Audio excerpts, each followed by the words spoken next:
Bien, buenas noches, queridos estudiantes. Estamos grabando una clase para desarrollar el tema de la unidad 1. Desafortunadamente, por el evento que estamos viviendo en la actualidad debido a la crisis por la epidemia del coronavirus, nos vemos obligados a hacer las clases de esta manera. Esperemos que esta situación no se alargue demasiado y ojalá pasemos de esto con la menor cantidad de afectación posible. Pero mientras tanto vamos a desarrollar esta clase. A ver, ojalá nos vaya bien. Es la primera vez que también yo estoy utilizando un medio como este para hacer una clase. Bien, vamos a hablar acerca de lo que concierne a lo que es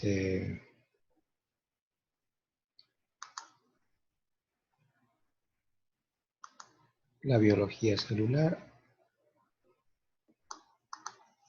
Repasando un poquito lo que quizás ya habíamos visto y oído anteriormente.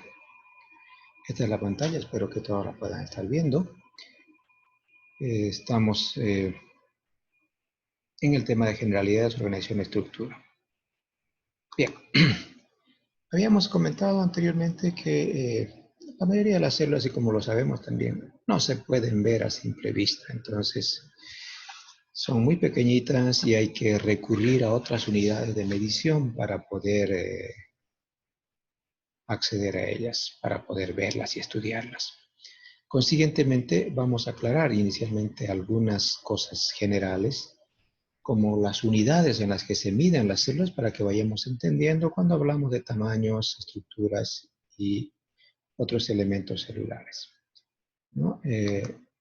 Sabemos que nuestro sistema inicial de medición es el metro y nosotros tenemos como referencia al metro. Partiendo del metro, conocemos bien esta unidad. Dividiendo al metro en 1000 partes, tenemos una unidad que se llama milímetro, que lo simbolizamos así, como lo tengo marcando en el mouse, con el cual observamos objetos macroscópicos a simple vista y aparentemente algunas células muy grandes, la gran mayoría de ellas no. Bueno, dado que los milímetros son estructuras muy grandes para poder observar células, este milímetro, siguiendo la misma lógica, se parte en 1000 unidades, generando los micrómetros. Los micrómetros se simbolizan con la letra griega mu, que parece una U, seguida de la M, aunque la letra griega solita también se lo utiliza para significar los micrómetros o micras. Equivale a 10 a la menos 6 partes de un metro. Con estas unidades de medición nos referimos y trabajamos con ella cuando hablamos de microscopía óptica. Con todas las células y organelas grandes podemos hablar de sus tamaños en micras o micrómetros. Dado que los micrómetros suelen ser unidades muy grandes para estructuras internas de la célula, se ha generado, partiendo el micrómetro en 1000 partes, una unidad que se conoce como nanómetro. El nanómetro se lo simboliza con una NM, representa 10 a la menos 9 partes de un metro. Se utiliza en trabajos con microscopía electrónica para hablar de organelas pequeñas y también de algunas macromoléculas grandes cuyos tamaños están expresados en nanómetros. Finalmente, hay una medida convencional, ya no partiendo en 1000, sino solamente en 10 un nanómetro, y se genera la unidad de medición que se llama Angstrom. Los Angstrom se simbolizan así con una A y un círculo pequeño en el lado izquierdo, equivalen a 10 a la menos 10 partes de un metro. Y con esto hablamos de microscopía electrónica, cuando hablamos de membrana celular, por ejemplo. También se utiliza mucho en los métodos de difracción de rayos X y para hablar de los tamaños de moléculas y átomos. Bueno, esencialmente nosotros vamos a hablar en micrómetros y nanómetros, pero estas son las unidades de medición que disponemos en biología celular. Bueno, vamos a hablar también un poquito del microscopio, porque sabemos que un microscopio es elemental para poder observar células y la microscopía es lo que ha posibilitado que nosotros podamos descubrir las células. Un microscopio es simplemente un instrumento que amplifica una imagen pequeña y la presenta de un tamaño que nosotros podamos visualizarla y analizarla. El microscopio tiene dos cualidades. Una es la capacidad de aumento, la capacidad de magnificación, en el cual nosotros podemos ver una molécula pequeñita, puede observarse como de mayor tamaño. Entonces, actualmente nuestros microscopios ópticos, por ejemplo, consiguen un aumento máximo de 1000 veces el tamaño original de la partícula que vamos a observar. No obstante, la propiedad más importante de un microscopio no es tanto su capacidad de aumento, sino la capacidad de resolución. La resolución dice la distancia mínima a la cual el equipo puede mostrar dos puntos como entidades separadas. A veces dos puntitos están muy juntitos y si nuestro equipo no es capaz de resolver la imagen, lo vamos a ver así. Estas son dos partículas que están muy cerca una de la otra, pero como están demasiado cerca y el equipo que tenemos no tiene mucha potencia, lo observamos así. Esta es una imagen no resuelta. En cambio, si el microscopio puede resolver o tiene capacidad para resolver la imagen, nosotros deberíamos ver esos dos puntitos de esta manera. Nótese que inclusive aquí lo vemos un poquito más grande, pero lo vemos como si fuera una sola cosa. Por eso la capacidad de resolución de un instrumento de observación es la propiedad más importante. Bien. A manera de referencia vamos a ver la resolución que tienen los instrumentos de observación que nosotros tenemos partiendo del ojo humano, del ojo de una persona. ¿Cuál será la capacidad de resolución? ¿Hasta dónde puedo ver con el ojo a simple vista? Naturalmente que hay mucha variación. Aquí algunas personas tendrán más agudeza visual, pero se supone que andamos cerca de la décima parte de un milímetro, 0,1 milímetro, o su equivalente en micras, que sería, ¿cuánto? 100 micras, ¿no? 100 micras es nuestro límite, o sea, si dos elementos están separados por una distancia menor a 100 micras, yo lo voy a ver como solo uno. O en palabras simplificadas, si algo mide menos de 100 micras, no lo vamos a ver, no nos vamos a enterar. Después tenemos el microscopio óptico, que es un instrumento con el que trabajamos mucho y que tiene su capacidad de aumento basado en el uso de lentes. Este microscopio óptico obviamente puede presentar variaciones, llega hasta aproximadamente los 0,25 micrómetros, la cuarta parte de una micra. Con el microscopio óptico somos capaces de ver la mayoría de las células. Y finalmente el microscopio electrónico, que es un aparato muy sofisticado y muy desarrollado, es un instrumento que tiene la capacidad de separar electrones de tungsteno en su estructura y hacerlos pasar a través de la muestra y según la cantidad de electrones que pasan por la muestra, donde está más espeso, más grueso, pasarán menos. Hay un sensor que recoge al otro lado los electrones que pasan y forma una imagen. Ese microscopio electrónico puede llegar hasta 0,4 o hasta 0,2 en algunos casos, partes de un nanómetro, o sea, menos de un nanómetro. Entonces, con el microscopio óptico y el microscopio electrónico nosotros podemos ver la mayoría de las estructuras celulares. Aquí estoy señalando con el mouse. La mayoría de las células miden entre 10 y 100 micras. Un paramecio grande mide más o menos 100 micras. El óvulo humano mide 140 micras. Entonces está dentro del trabajo que podemos hacer con un microscopio óptico. Las células vegetales miden de 20 a 50, 60 micras. Hay mucha variación. Las células animales son un poquito más pequeñas, pueden medir de 10 a 30 micras. Y las podemos ver con un microscopio óptico, como vemos acá. Las bacterias, que son mucho más pequeñitas, de 1 a 10 micras, también toditas las podemos ver con el microscopio óptico, porque recordemos que el microscopio óptico llega hasta 0,25 partes de una micra. Hay micoplasmas, unas bacterias muy especiales que miden de 0,1 a 1 micra. Estas algunas podríamos ver, otras ya no. Entonces, cuando se piensa en estudiar micoplasmas, no vamos a pensar en microscopio óptico, sino en microscopía electrónica. No obstante, aquí hay un detalle que ver. Los cloroplastos, que son organelas subcelulares bastante grandecitas, miden 3 hasta 6 micras, se los puede ver con un microscopio óptico.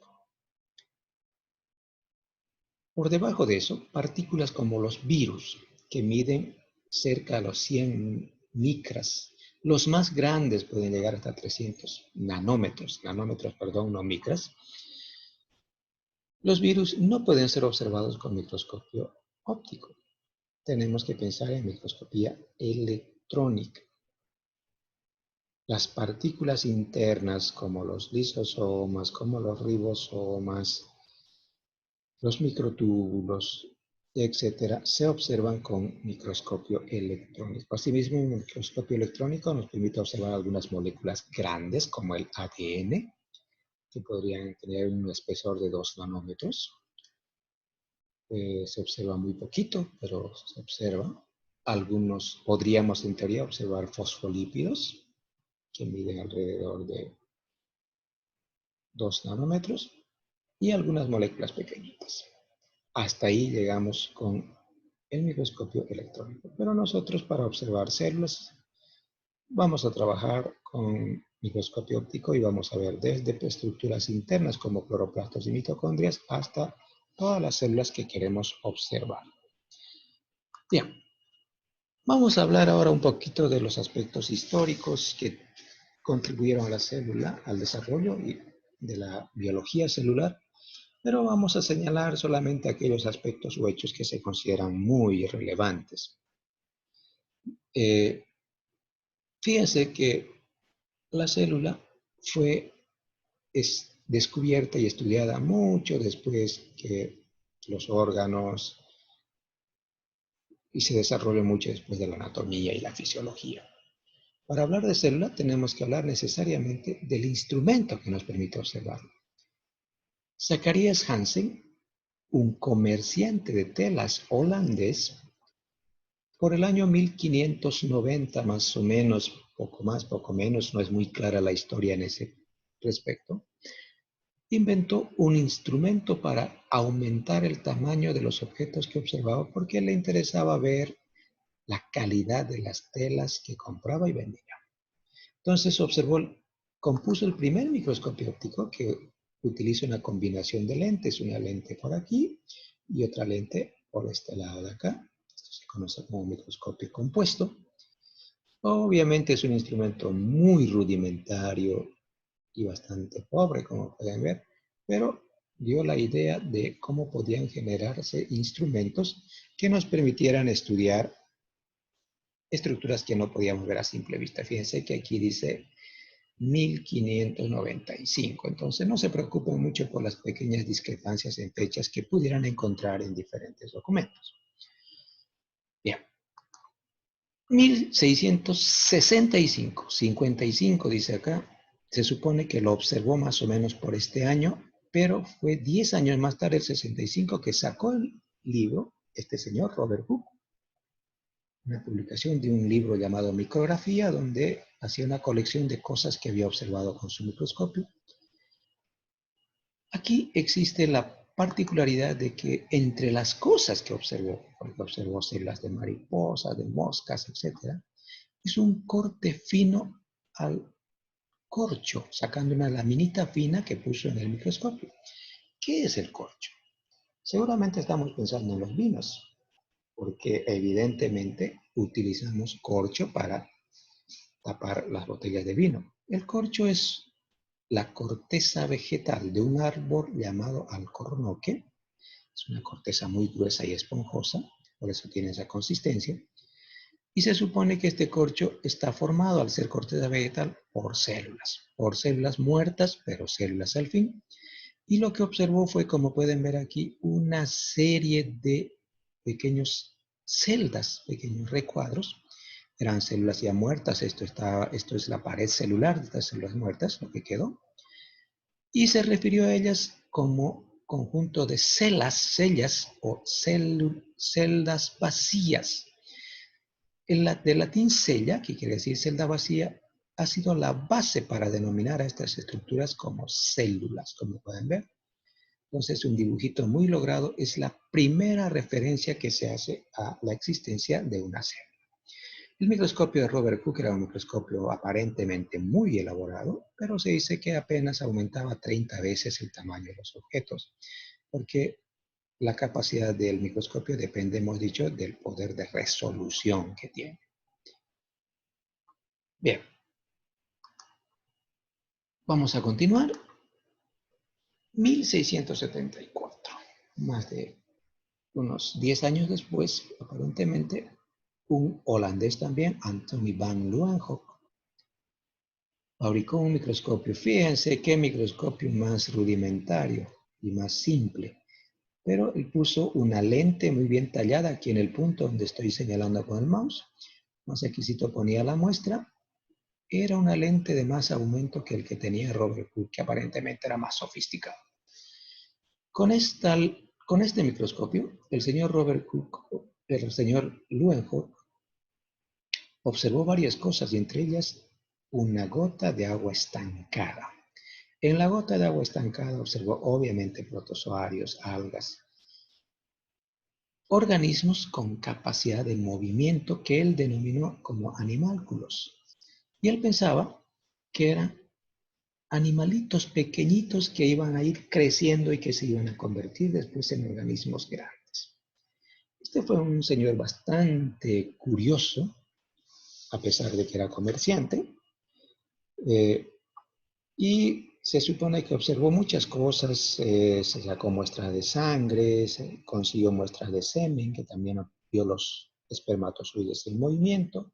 Fue un señor que después se hizo muy, muy famoso por la cantidad de cosas que podía observar con ese microscopio, que era un artilugio bastante simple. Robert Hooke observó células quietas y móviles, Leeuwenhoek observó células en movimiento. Fíjense cuánto tiempo pasó, casi 150 años después. El señor Robert Brown, un inglés, un botánico, trabajando con plantas, con orquídeas, llegó a la conclusión de que todas las células tenían un centro de control que denominó núcleo. O sea, descubrió el núcleo de las células como entidad presente en todas las células y paralelamente por el año 38 más o menos, Purkinje acuñó el término de protoplasma para lo que nosotros conocemos como citoplasma. Esta es una célula vegetal. Yo estoy marcando aquí con el mouse en la pared celular de la célula vegetal. Toda la parte esta de azul vendría a ser el citoplasma, lo que Purkinje denominó protoplasma.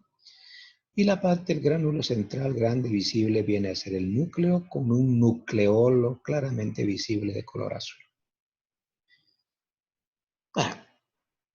Por el mismo año, entre el 38 y 39 más o menos, se supone, dos científicos alemanes, Matthias Schleiden, un botánico, y Friedrich Theodor Schwann, un zoólogo, se supone que se juntaron un día para comer juntos, hablaron de lo que estaban haciendo y de pronto se les ocurrió que todos los vegetales y animales, y en aquel tiempo es decir, todos los seres vivos, estaban formados por unidades repetidas llamadas células. Esta afirmación, básica al principio, constituye la base de la teoría celular que dice que todos los seres vivos están constituidos por células o por producto de células. Fue un descubrimiento revolucionario en esos tiempos hablar de que todos los seres vivos estaban formados por unidades más chiquitas que no se veían a simple vista y que se llamaban células. Por el año 55, Rudolf Virchow, también otro alemán, observando embriones de pollo, llegó a la conclusión de que las células se multiplicaban por un proceso de división. No había generación espontánea porque se consideraba por esos tiempos que si uno juntaba un caldo, una mezcla de elementos, podían aparecer automáticamente células ahí. Llegó y estableció el Señor la conclusión de que toda célula viene de otra célula, se origina a partir de otra célula. Finalmente podemos resaltar en este recorrido el año 1932, cuando dos científicos rusos, Ernest Ruska y Knoll, inventaron el primer microscopio electrónico. Como pueden ver, es un aparato muy grande, muy complicado, muy sofisticado, que nos permite adentrarnos ya dentro de las células y observar sus estructuras internas. Estos serían algunos de los hechos más significativos que podemos mencionar en el desarrollo de la biología celular. Obviamente la cantidad de descubrimientos que se han ido sucediendo después es una cadena interminable, que seguramente podemos encontrar en alguna enciclopedia que hay por ahí. Bien, vamos a comentar ahora la teoría celular actual, como nos la han presentado hasta ahora. La teoría celular dice que, ya obviamente refinada, complementada, aumentada y corregida, como podríamos decir, en principio, la célula es la unidad estructural de todos los seres vivos. Se dice también que la célula es la unidad anatómica. Todos estamos formados por células. Y las formas de las células determinan también, en la mayoría de los casos, la forma de nuestros órganos. Un órgano alargado tiene forma, es porque tiene células alargadas. Un órgano duro y resistente tiene células duras y resistentes, y así sucesivamente. Por otro lado, la célula es la unidad de funcionamiento que realiza todos los procesos que le permiten vivir a un organismo, sea unicelular o sea multicelular. El funcionamiento de la célula condiciona, mejor dicho, el funcionamiento del organismo. Si yo tengo un dolor de cabeza, es porque tengo algunas células en la cabeza que están sometidas, por ejemplo, a un proceso inflamatorio seguramente, y por eso siento un dolor de cabeza. O sea, los procesos ocurren a nivel celular. Se dice que la célula es la unidad fisiológica de todos los seres vivos, según este enunciado. Lo que había descubierto Virchow, toda célula proviene de otra existente. No hay generación espontánea. Las células, por proceso divisional, generan más células, y este proceso solo es posible a través del material genético. El material genético es el elemento que permite a las células dividirse y originar otras células. Y finalmente, podemos afirmar que la célula es la unidad más pequeña de vida. Si hay algo, por muy pequeñito que sea, que decimos que está vivo, alcanza a configurar una célula. No podemos decir, es tan chiquitito que no llega a ser una célula, pero está vivo. Eso no existe.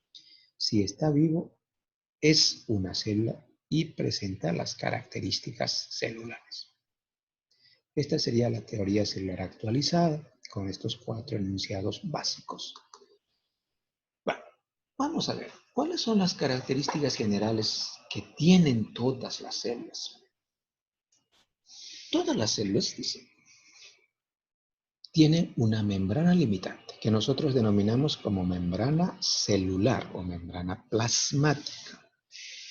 Esta célula delimita la célula y regula el intercambio y la entrada de los elementos de afuera hacia la célula y de dentro de la célula hacia afuera. Tiene permeabilidad selectiva, tiene capacidad de escoger qué cosas van a entrar y qué cosas no podrán entrar. Por otro lado, las células tienen de manera continua y permanente un conjunto de reacciones químicas organizadas y controladas. Este conjunto de reacciones químicas se denomina metabolismo. La célula tiene metabolismo todo el tiempo, No puede la célula decir, voy a descansar 5 horas y voy a parar mis reacciones para continuarla después. Eso implicaría la muerte celular. Ahora, para que este metabolismo se sostenga y ocurra todo el tiempo, debe haber alguna molécula combustible. El auto no puede andar si no tiene gasolina, por ejemplo. Entonces, la célula no puede mantener su metabolismo si no tiene gasolina química. Esa gasolina química viene representada por varias moléculas, de las cuales la más común es el ATP. El ATP, cuyo nombre completo es adenosín trifosfato, el adenosín trifosfato se genera dentro de la célula de manera permanente, obviamente a partir de otras células que poseen de otras moléculas que posee la célula, como los carbohidratos, por ejemplo, esencialmente. Entonces, hay ese metabolismo, reacciones químicas permanentes en la célula que requieren continuamente ATP. Lo otro que tienen en común todas las células es que todos tienen ADN como material genético. Las células conocidas tienen ADN como material genético. Sabemos que algunos virus, por ejemplo, tienen como material genético ARN, pero los virus no son células. Si es una célula, tiene ADN. Tiene ADN, también tiene ARN, pero el material genético está formado por el ADN. Ese ADN guarda instrucciones para generar proteínas. Y las proteínas son las que controlan las demás reacciones químicas y metabólicas que ocurren dentro de la célula. Otro elemento en común que tienen todas las células es que todos tienen unas estructuras muy pequeñitas, pero importantes, que se llaman ribosomas. Los ribosomas constituyen las maquinarias donde se fabrican las proteínas según las instrucciones almacenadas en el ADN. Y finalmente, una característica común de todas las células es su tamaño pequeño y reducido. Las células son pequeñitas. Ahora vamos a ver por qué. Esta es la pregunta. ¿Por qué son pequeñas las células? Si una célula está en una solución, en un medio, donde tiene nutrientes, vitaminas, todo lo que necesita para crecer, uno podría pensar, se va a hacer más grande. Pero no puede hacerse más grande porque hay una relación superficie-volumen que condiciona el tamaño de la célula. Cuando la célula aumenta de tamaño, obviamente se hace más grande, su superficie, que está formada por la membrana, aumenta. Y vamos a suponer aumenta 2 veces la superficie, pero el volumen interno aumenta 4 a 5 veces. Eso hace, con un volumen más grande, que deba pasar todas las sustancias de desecho, deba eliminarlas y deba absorber los nutrientes a través de la misma membrana, lo cual pone a la célula en un complejo problema de intercambio de velocidad y optimización de intercambio. Una relación óptima volumen-superficie facilita la absorción de nutrientes y eliminación de desechos. Cuando la célula es pequeñita y necesita un nutriente, ese nutriente llega muy rápido. Debe eliminar algún desecho, producto metabólico que ya no le sirve y que en algunos casos puede ser tóxico. Se puede eliminar más rápidamente si la célula es pequeñita. Si la célula fuera más grande, tardaría más, tanto para absorber nutrientes como para eliminar desechos. Por eso, una célula, cuanto más evolucionada se lo considera, se espera que tenga un tamaño menor, más chiquito. Bien, la otra cuestión que hay que considerar es la ley de la constancia del volumen celular. Eso nos dice que el tamaño de la célula se mantiene constante, no se agranda. Si la célula empieza a crecer, se divide. Esta ley de la constancia del volumen celular o ley de Drake nos dice que para un mismo individuo, las células de cada tipo mantienen su mismo tamaño. No importa si la persona es más grande o es más chica. Si miramos una persona que mide unos 50 y otra persona que mide más de 2 metros y miramos las células del riñón, por ejemplo, el tamaño es el mismo. ¿Por qué el riñón del otro es más grande? Porque tiene más células. ¿Cuál es la diferencia entonces entre una persona pequeña y una persona grande? La cantidad de células que los conforman, no el tamaño de sus células. Inclusive nosotros podemos pensar, y hay mucha aproximación en esto, de que si yo comparo el hígado de un ratoncito con el hígado de una vaca, el hígado de la vaca es muy grande, pero las células del hígado de ambos organismos serían más o menos del mismo tamaño. Lo que varía es la cantidad de las células que cada órgano posee. Bien, vamos a hablar de los tipos celulares básicos. Nosotros tenemos como células conocidas, las primeras células que se observaron son células eucariotas. Estas células, como pueden ver, hay 4 células aquí, tienen un punto central claramente visible que se llama núcleo. Este núcleo, sabemos, se almacena el material genético, ahí están los 4 núcleos, y cada célula eucariota tiene un núcleo. Eucarionte proviene del griego eu, que significa verdadero, carion, que significa núcleo. Entonces tienen un núcleo verdadero. Estos organismos se descubrieron antes que estos otros, que son más chiquitos. Aquí tenemos una bacteria en un microscopio electrónico. Y como pueden ver, no hay un núcleo. Aparentemente alguien podría decir, bueno, si no tienen núcleo, no tienen material genético. Pero también recordemos el enunciado de la teoría celular que dice que si una célula se divide es porque tiene material genético. La razón básica entre un procarionte y un eucarionte es la presencia o la ausencia de una membrana. Esta membrana se llama membrana nuclear.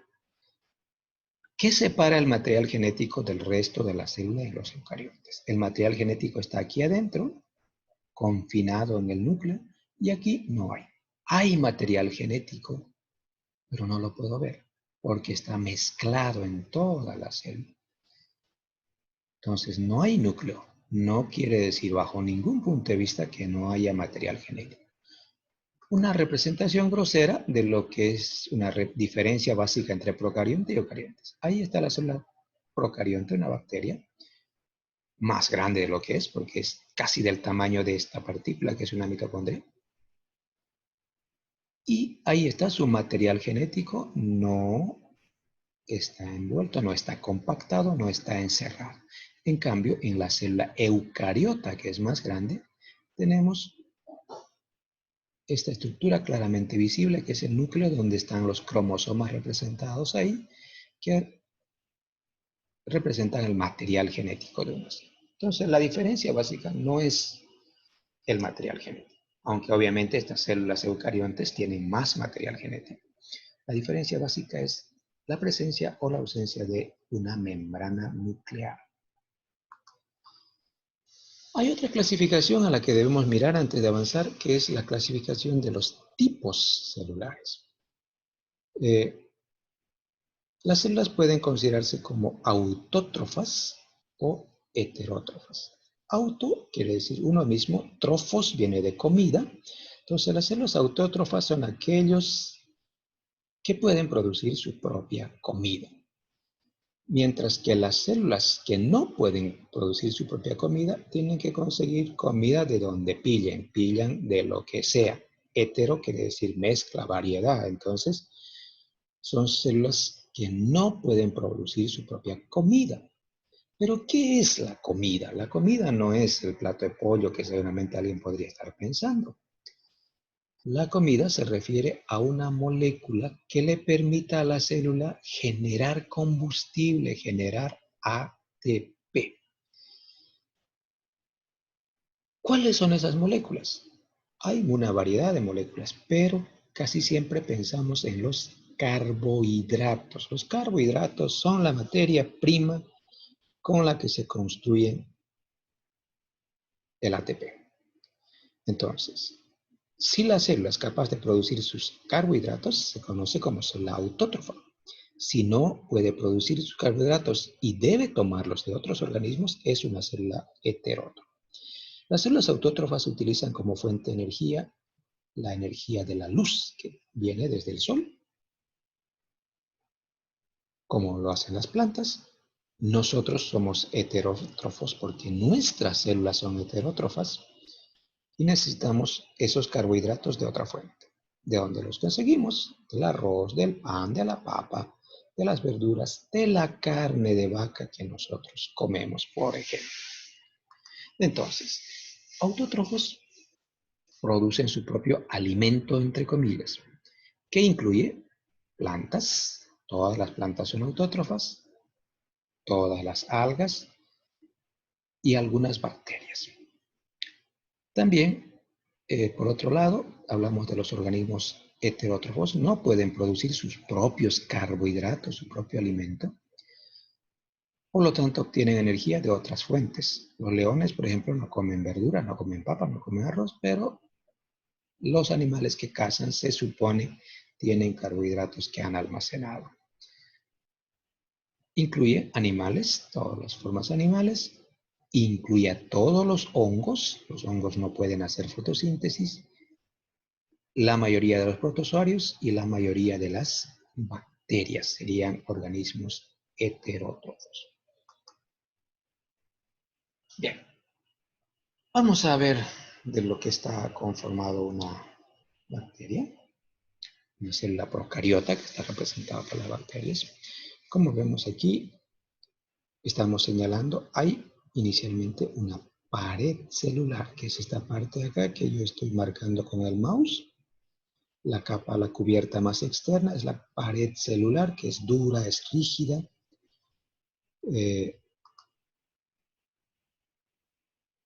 Y está formado abundantemente por una sustancia que se llama peptidoglicano.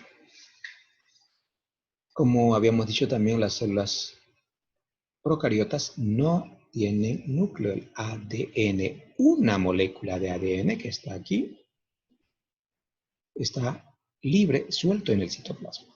Este ADN que tienen las bacterias se dice que es una molécula circular. No porque tenga forma de un redondito, de un círculo, sino que no tiene principio ni fin. O sea, no hay un extremo como ocurre en el ADN de los eucariotas. Es una molécula circular que si nosotros lo cortamos y lo estiramos, se especula podría medir más o menos un milímetro de longitud. 1 milímetro de ADN tiene más o menos una bacteria. La membrana celular, esta capa más finita que estoy siguiendo con la punta del mouse, está por debajo de la pared celular.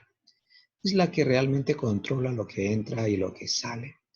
Esta pared celular que hemos señalado más externa tiene poros, huequitos por los cuales hay sustancias que pueden entrar y salir. Y la que regula qué es lo que va a entrar y no, qué es lo que se va a quedar y no se va a quedar, es la membrana celular, que además hemos dicho está presente en todas las células. Esta membrana celular puede tener a veces algunos repliegues, como pliegues hacia adentro, invaginaciones, que se llaman mesosomas y que se supone contienen los elementos que le permiten a la célula formar ATP. ¿Qué más hay dentro de la célula? Todo el líquido interno, el protoplasto, citoplasma, que tiene la consistencia parecida a la clara de un huevo, es toda la parte azul. En ese citoplasma está nadando el ADN y las estructuras pequeñitas que son la maquinaria con la que se crean las proteínas, que serían los ribosomas. Es muy común encontrar en bacterias ribosomas agrupados trabajando juntos formando los poliribosomas. Estos son los ribosomas, que son un poco más chicos que los ribosomas de las células eucariotas. Y no hay más. Por la parte externa podemos encontrar No en todas las bacterias, en algunas flagelos, que son estructuras de movimiento, son flagelos distintos a los flagelos de los protozoarios, y algunas prolongaciones más finitas y delgaditas que se llaman fimbrias o pili, que les permiten a las bacterias conjugarse unas con otras e intercambiar material genético. Además de estos componentes, podemos señalar que algunas bacterias tienen una yapita de ADN, un pedacito de ADN chiquitito que se llama plásmido, que es un ADN extracromosómico, porque este ADN central es el cromosoma. Este plásmido tiene, entre otras cosas, información genética para resistencia a antibióticos. Muchas bacterias con plásmidos son resistentes a antibióticos por ese ADN que tienen. Y lo interesante es que ese ADN puede pasar de una bacteria a otra, por lo cual una bacteria que es resistente a un antibiótico podría contagiar, entre comillas, su resistencia a otra bacteria. Bien, esta sería una célula procarionte en general. Vamos a quedar por lo pronto aquí. Vamos a ensayar, vamos a ver cómo quedó este video. Ustedes lo ven y me comentan a través del grupo y después vamos a ver la posibilidad de hacer una clase directo en vivo.